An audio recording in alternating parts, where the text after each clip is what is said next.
काम को ही धर्म समझने वाला पुलिस अधिकारी रियाज अहमद कुर्गी,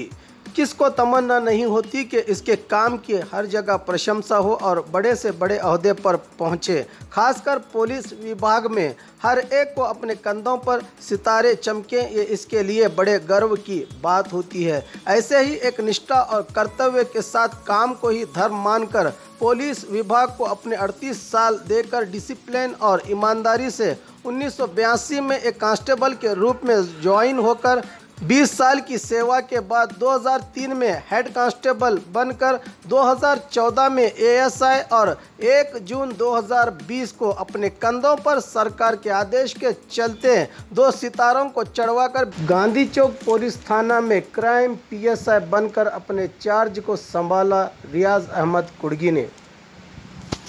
जिसके लिए इनके अभिमानी और प्रशंसकों की बधाई का सिलसिला जारी है।